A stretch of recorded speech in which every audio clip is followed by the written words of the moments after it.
2024 లేదా 25లో డిగ్రీ లేదా బీటెక్ చదివారా? సాఫ్ట్‌వేర్ జాబ్ కోసం ఎదురు చూస్తున్నారా? అయితే కోడ్‌జ్ఞాన్ 100 డేస్ కోర్సులో చేరండి. జాబ్ సాధించండి.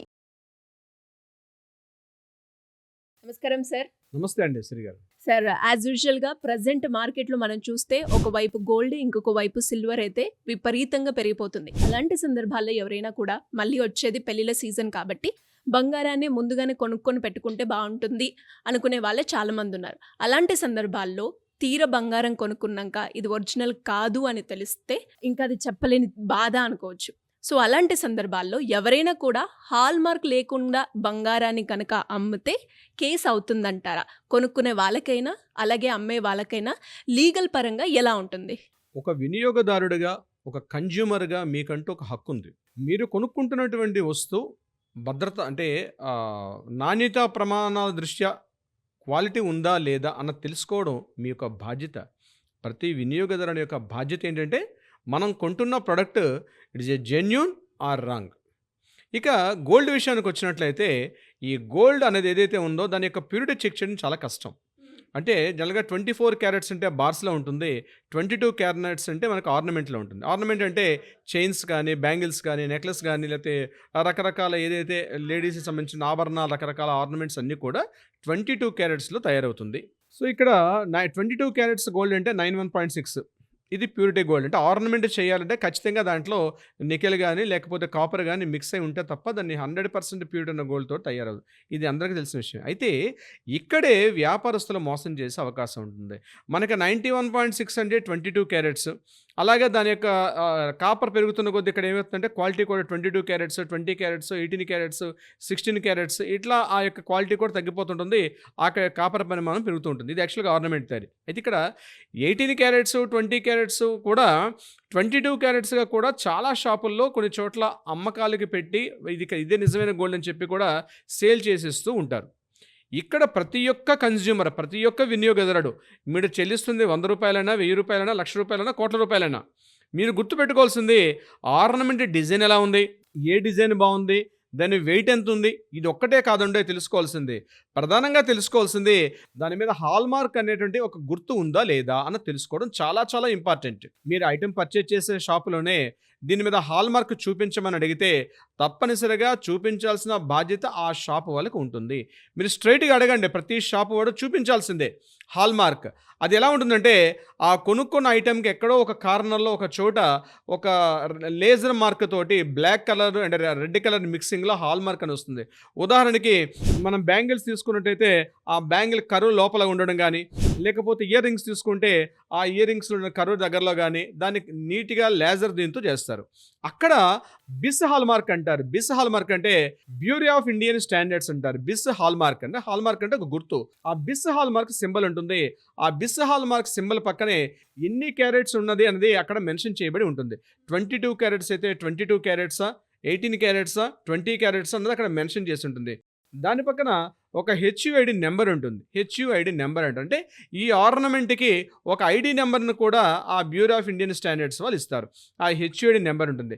దాని తర్వాత ఏ షాపులో అయితే పర్చేజ్ చేస్తున్నారో దానికి సంబంధించినటువంటి ఆ యొక్క ఆ షాప్ నెంబర్ ఉంటుంది. దాని తర్వాత ఏ ఆర్నమెంట్ ఉంటుందో దానికి మరొక నెంబర్ ఉంటుంది. ఇలా మొత్తం 5 స్టెప్స్లో ఉంటుంది. ఆ బ్యూరో ఆఫ్ ఇన్వెస్టిగేషన్ లోగో ఉంటుంది. ఆ లోగో పక్కనే హెచ్యుఐడి నెంబర్, దాని క్యారెట్స్ ఎంత ఉంటుంది, దాని పక్కన హెచ్యుఐడి నెంబర్ ఉంటుంది. ఆ హెచ్యుఐడి నెంబర్ పక్కన షాప్ ఉంటుంది. దాని పక్కన ఈ ఆర్నమెంట్కి ఒక ఐడి నెంబర్ ఉంటుంది. ఈ మొత్తం డీటెయిల్స్ అన్నీ కూడా ఉంటుంది. ఇది ఉంటేనే తప్ప మీరు ఆర్నమెంట్ యొక్క డిజైన్స్ చూడడంతో పాటు ఇది కూడా ఖచ్చితంగా అడగండి. అది డైరెక్ట్గా మనం కంటితో చూస్తే ఈ హాల్మార్క్ అనేది కనిపించే అవకాశం చాలా తక్కువ. అక్కడ మ్యాక్సిమైజ్ గ్లాస్ ఉంటుంది. కళ్ళల్లో పెట్టుకొని చేస్తారు. మీరు వాచ్ షాపులో చూస్తారు, కళ్ళులా పెట్టుకొని ఇట్లా ఒక లైన్ పెట్టుకొని చేస్తుంటారు. అలాంటిది వాళ్ళ షాపులో ఉంటుంది. లేదా ఒక భూతద్దం అంటారు. ఇంకా తెలుగు చెప్పండి, మ్యాక్సిమం అంటే భూతద్దం. ఆ భూతద్దాన్ని పెట్టుకొని మీరు చెక్ చేస్తే కరెక్ట్గా దానికి ఎంత డిస్టెన్స్లో పెట్టి చూస్తేనే మీకు కరెక్ట్గా పెద్ద పెద్ద అక్షరాలతో కనిపిస్తుంది.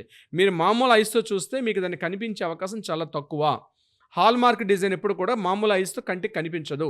మీరు తప్పనిసరిగా వాడాల్సింది మ్యాక్సిమైడ్ వాడాలంటే మీరు భూతద్దాన్ని వాడాలి. ఆ ఆర్నమెంట్ ఏదైతే ఫర్ ఎగ్జాంపుల్ బ్యాంగిల్ అయితే బ్యాంగిల్, నెక్లెస్ అయితే నెక్లెస్, మీరు షాపులో డిజైన్తో పాటు ఇమీడియట్గా సార్ నాకు హాల్మార్క్ చూపించమని అడిగితే హాల్మార్క్ చూపించాల్సిందే. అయితే ఈ హాల్మార్క్ ఎవరిస్తారు? హాల్మార్క్ ఇష్యూ చేసేది భారత ప్రభుత్వ సంస్థ. సెంట్రల్ గవర్నమెంట్కి మాత్రం ఒక సంస్థ ఉంది, అది హాల్ మార్క్, దాన్ని బిస్ అంటారు. బ్యూరో ఆఫ్ ఇండియన్ స్టాండర్డ్స్ అని ఒక భారత సంస్థ ఆ యొక్క మార్కింగ్ ఇస్తుంది. ప్రతి ఆర్నమెంట్కి ఉంటుంది సార్, దీనికి ఉంటుంది దానికి ఉంటుందని కాదు, ఎవ్రీ ఆర్నమెంట్కి కంపల్సరీ ఉంటుంది. అది పెద్ద షాప్ అయినా చిన్న షాప్ అయినా షాప్లో కొనుక్కునేటప్పుడు ప్రతి షాపులో కూడా ఈ హాల్ మార్క్ ఉంటుంది. మీరు హాల్ మార్క్ని ఇప్పుడు నేను చెప్పిన విధానంలో మీరు చూస్తే హాల్ మార్క్ కనిపిస్తుంది. కొన్ని చోట్ల కొంతమంది షాపుల వాళ్ళు ఏం చేస్తారంటే హాల్ మార్క్ చేయించకుండా, అంటే 18 క్యారెట్స్ 20 క్యారెట్స్ని కూడా 22 క్యారెట్స్ డబ్బులు మీ దగ్గర వసూలు చేసి ఏదో ఒక చేసినట్టుగా మీకు కనిపిస్తుంది, అట్లాంటి నెంబర్ ఉన్నట్టుగా కనిపిస్తుంది. దాన్ని మీరు యాక్సెప్టెన్స్ ఎప్పుడు ఎట్టి పరిస్థితిలో చేయకండి. మరి ఎక్కడ ఇస్తారు సార్? ఇప్పుడు హైదరాబాద్ లాంటి నగరంలో, ఇప్పుడు జిల్లాకు ఒకటి ఉండదు, అది చాలా పెద్ద టౌన్స్లో మాత్రం ఉంటుంది. గవర్నమెంట్ బీస్ అంటే బ్యూరో ఆఫ్ ఇండియన్ స్టాండర్డ్స్ ఏదైతే ఉంటుందో ఆ ఇండియన్ స్టాండర్డ్స్ లైసెన్స్ హోల్డర్స్ కొంతమంది ఉంటారు. ఇప్పుడు మన హైదరాబాద్లో తీసుకున్నట్లయితే అమీర్పేటలో ఒకటి ఉంది, కూకట్పల్లిలో ఒకటి ఉంది, చార్మినార్ దగ్గర ఒకటి ఉంది. ఇలాంటి మెయిన్ సెంటర్స్లో మాత్రమే ఉంటుంది. ప్రతి షాపు వాడు, మీరు ఏ షాపులను కొనండి, నేను ఇర్రెస్పెక్టివ్ ఆఫ్ షాప్స్, ఇప్పుడు మార్కెట్కి మనం రోడ్డుకి వెళ్ళేటప్పుడు రెండు వైపులా కొన్ని రకరకాల కలర్ఫుల్ షాప్స్ కనిపిస్తాయి. ప్రతి షాపు వాడు ప్రతి గోల్డ్ ఆర్నమెంట్ని ఇక్కడికి వచ్చే తప్పనిసరిగా వాడు దాన్ని ఇక్కడ లైసెన్స్ పొందాలి. ఇప్పుడు ఎలా అయితే మనం కారు కానీ లేదా ఒక 2 వీలర్ కానీ కారు కానీ కొనుక్కునేటప్పుడు ఎలా అయితే మనం ఆర్టీఓ ఆఫీస్కి వెళ్ళి మనం ఎట్లయితే ఆర్సీ నెంబర్ తీసుకొస్తామో, అదేవిధంగా ప్రతి ఒక్క వెహికల్కి ఎలా అయితే ఒక నెంబర్ ఉంటుందో, అదేవిధంగా ప్రతి ఒక్క ఆర్నమెంట్కి కూడా ఒక హెచ్యుఐడి నెంబర్ ఉంటుంది. దాని మీద బిస్ లోగో ఉంటుంది.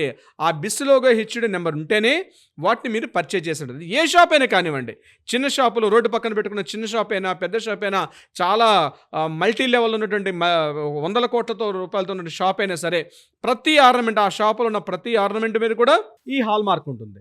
హాల్ మార్క్ లేనటువంటి వస్తువుని మీరు పొరపాటున కొనేశారు, తర్వాత మీరు అడిగితే నేను మీకు ఇచ్చేసాను చెప్పి ఆ యొక్క షాప్ యాజమాన్యంగానే మీ మీద కాస్త వస్తే మీరు ఇమీడియట్గా కన్జ్యూమర్ కోర్టులో ఫైల్ చేయాల్సిన అవసరం మీకు ఉంటుంది. ఎలా అంటే మిమ్మల్ని ఆయన ఒక 18 క్యారెట్స్ కానీ 16 క్యారెట్స్ కానీ 20 క్యారెట్స్ మీకు 22 క్యారెట్స్ అని చెప్పి ఇదే హాల్ మార్క్ సింబల్ అని చెప్పి మీరు తీసేసుకున్నాక, అయ్యో నేను మోసపోయాను చెప్పి మీరు భయపడాల్సిన అవసరం లేదు. మీ దగ్గర ఉన్న బిల్లు, మీ దగ్గర ఉన్న పేమెంట్ చేసిన స్లిప్స్ అన్నీ పట్టుకొని మీరు కన్జ్యూమర్ కోర్టులో ఒక అడ్వకేట్ని అప్రోచ్ అయ్యి కన్జ్యూమర్ కోర్టులో కానీ కేసు ఫైల్ చేస్తే తప్పనిసరిగా మీకు న్యాయం చేసే అవకాశం ఉంటుంది. ఇక్కడ ఎవరైతే ఇలాంటి షాపులు కానీ, ఒకవేళ ఆ బంగారం షాపులు కానీ, ఆ గోల్డ్ మర్చెంట్ షాపులో ఎంత పెద్ద షాప్ అయినా సరే హాల్ మార్క్ లేకుండా గోల్డ్ అమ్మితే ఆ యొక్క లైసెన్స్ని రద్దు చేస్తారు. దాన్ని సీజ్ చేసే అధికారం కూడా కన్జ్యూమర్ కోర్టుకి ఉంటుంది. ఇక్కడ వాళ్ళ మీద ఐపీఎస్ మన చీటింగ్ కేసు పెట్టే అవకాశం ఉంటుంది. 420 కేసు వస్తుంది. ఇది కాకుండా మన సెక్షన్స్ ఏవైతే ఉంటాయో ఈ యొక్క చీటింగ్ సంబంధించిన కేసులు అన్నీ కూడా వాళ్ళ మీద ఇంపోజ్ అవుతాయి. తప్పనిసరిగా వాళ్ళ మీద కఠిన చర్యలు తీసుకునే అవకాశం కూడా ఉంటుంది. సో ఒక ప్రోడక్ట్ కొనుక్కునేటప్పుడు నాణ్యతా ప్రమాణాలను కూడా మనం కంటిన్యూగా మనం చెక్ చేయాల్సిన పరిస్థితి కూడా ఉంటుంది. ఎందుకంటే ఈరోజు గోల్డ్ రేట్ అమాంతంగా పెరిగిపోయింది. ఈరోజు మనం చూస్తున్నట్లయితే 1,50,000 1,20,000 ఉంది ఒక 10 గ్రామ్స్ గోల్డ్. ఈవెన్ సిల్వర్ కూడా అదే విధంగా ఉంది. ఇంకొక కొత్త విషయం ఏంటంటే సిల్వర్ పైన కూడా హాల్ మార్క్ని తీసుకొచ్చే విషయంలో ఈ బ్యూరో ఆఫ్ ఇండియన్ స్టాండర్డ్స్ కూడా కొన్ని ప్రయత్నాలు చేస్తున్నారు. బహుశా తొందరలోనే మనం భారత ప్రభుత్వ సంస్థ బిస్ హాల్ మార్క్ నుంచి కూడా సిల్వర్ పైన కూడా హాల్ మార్క్ చేసే విధానం ఉంది. అక్కడక్కడ కొన్ని చోట్ల ఉంది, కానీ దీన్ని పూర్తిగా ఒక చట్టంగా రూపొందలేదు. కానీ సిల్వర్ మీద కూడా హాల్ మార్క్ వేసే విషయం మీద ప్రభుత్వం దీని మీద ఒక చర్యలు కూడా తీసుకునే విధంగా మనం రోజు న్యూస్లో చూసాం. బహుశా తొందరలోనే, ఎందుకంటే సిల్వర్ కూడా అమాంతంగా పెరిగింది కాబట్టి ఇలాంటి హాల్ మార్క్ని సిల్వర్ మీద కూడా పెట్టే అవకాశం కూడా ఉంటుంది. ఏదేమైనప్పటికీ వినియోగదారులు తస్మాత్ జాగ్రత్త, ఎందుకంటే అమాంతంగా రేట్లు పెరిగాయి కాబట్టి ఎప్పుడైతే రేట్లు పెరిగాయో అక్కడే మోసానికి కూడా తావు ఉంటుంది. సో మీరు రాబోయే ఫిబ్రవరి, మార్చి, ఏప్రిల్, మే నెలలో ఏదైతే ముహూర్తాలు ఉన్నాయి, పెళ్లి ముహూర్తాలు అని చెప్పి ఇందాక మీరు అన్నట్టుగా స్టార్టింగ్లో చెప్పినట్టుగా హడావుల్లో అన్ని ఖర్చులు ఏదో షాప్కి వెళ్ళాం పర్చేజ్ చేసేసుకున్నాం అని తర్వాత చూసినట్లయితే అది ఒరిజినల్ గోల్డ్ కాదా, ఇంత క్వాలిటీ లేదని మీకు అనిపించినా, కేవలం మెరుగును చూసి కలర్ని చూసి మోసపోవడం ఒకటే కాదు. మీరు చూడాల్సింది ఏంటంటే తప్పనిసరిగా దానిపైన హాల్ మార్క్ ఉందా లేదని చూసి పర్చేజ్ చేయండి. దానికి మీకు ఎప్పుడూ వాల్యూ ఉంటుంది. వెయిట్ టు వెయిటేజ్ ఫ్యూచర్లో మీరు దాన్ని మనం ఎక్స్చేంజ్ చేసుకున్నా ఏం చేసుకున్నా మీకు 100% మీ గోల్డ్ అనేది మీకు ఎప్పుడు కదా బంగారంగానే ఉంటుంది. సిరి గారు మీరు అన్నట్టుగానే అంటే చాలా మంది కూడా బంగారం తక్కువ ధరకు వస్తుందనో, లేదంటే ఇక్కడ జిఎస్టీ ట్యాక్స్ లేదనో ఇలా చిన్న చిన్న షాప్కి వెళ్ళి బంగారం కొనుక్కొని కొనుక్కున్న తర్వాత అది ఒరిజినల్ కాదు అని మోసపోయిన వాళ్ళు చాలా మంది ఉన్నారు. అలా ఎవరైనా కూడా లీగల్ పరంగా ముందుకు వెళ్ళాలి, మాకు రెమెడీ కావాలి అనుకుంటే ఎలా మిమ్మల్ని అప్రోచ్ అయ్యే ఛాన్స్ ఉందంటారు? దీనికి సంబంధించి మీకు ఏదైనా సలహా సూచనలు కావాలంటే కింద స్క్రోల్ అవుతుండే మనం కాంటాక్ట్ చేయండి. మన లీగల్ టీం మీకు ఎప్పుడు కూడా అందుబాటులో ఉంటారు. కాంటాక్ట్ చేస్తే మీకు వివరాలన్నీ కూడా తెలియపరిచే ప్రయత్నం చేస్తారు. అది కాకుండా మీకు ఏదైనా కోర్టులో వివాదాలు ఉన్నాయి, వాటికి సరైన పరిష్కారం కావాలంటే కూడా కింద స్క్రోల్ అవుతుండే మనం కాంటాక్ట్ చేయండి. తప్పనిసరిగా లీగల్ టీం మీకు అప్రోచ్ అయ్యి సరైనటువంటి ఆన్సర్ చెప్పే ప్రయత్నం చేస్తారు. సిరి గారు, thank you sir, thank you so much. Thank you so much అండి సిరి గారు.